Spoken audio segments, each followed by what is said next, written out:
Club Futbol Igualada, un punt que acosta l'ascens.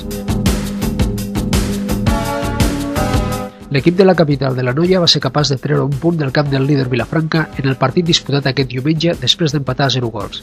Els igualadins, que van fer un bon joc davant el líder, molt fort en defensa, van tenir fins i tot l'abast de la victòria. Amb aquest resultat, els igualadins es troben al 7è lloc de la classificació, però només a 2 punts de l'ascens directe.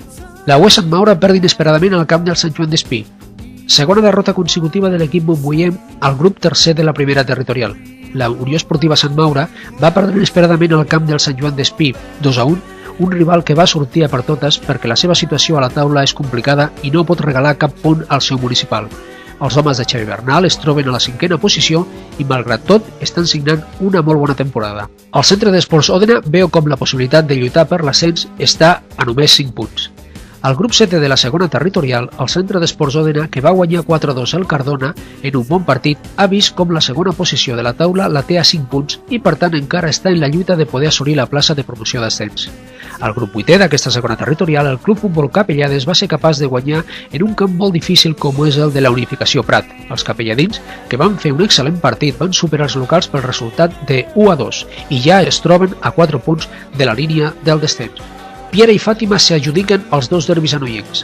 Al grup 12è de la segona territorial, el Piera va guanyar 2-0 el partit disputat davant el conjunt de la Pobla. Els locals van estar més encertats i van sumar 3 punts que li donen molta tranquil·litat.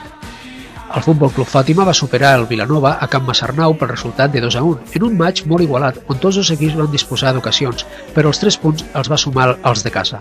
La situació continua molt complicada per als 2 equips anoiencs, però qui millor ho té encara és el Vilanova, que està a 4 punts de la salvació. El partit Masquefa-Sant Pere de Molanta es va suspendre al descans quan el marcador era d'empat a 0 gols. També es va suspendre el partit Riudebitlles-Tous a la segona meitat amb l'1-0 al marcador i el Vista Alegre va perdre a casa 1-4 davant el Vilafranca. Una setmana més, tot continua igual a la tercera territorial.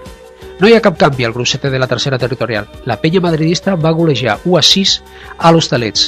El Vilanoveta va superar 3-0 al Montserrat i l'Ateneu li va clavar un contundent 0-5 a la Torre a domicili. Els resultats de la jornada van ser els següents. Vilanoveta 3, Montserrat 0. Anoia 1, La Paz 0. Montbui 2, Calaf 0. Carme 6, Òdena 1. Hostalets 1, penya madridista 6.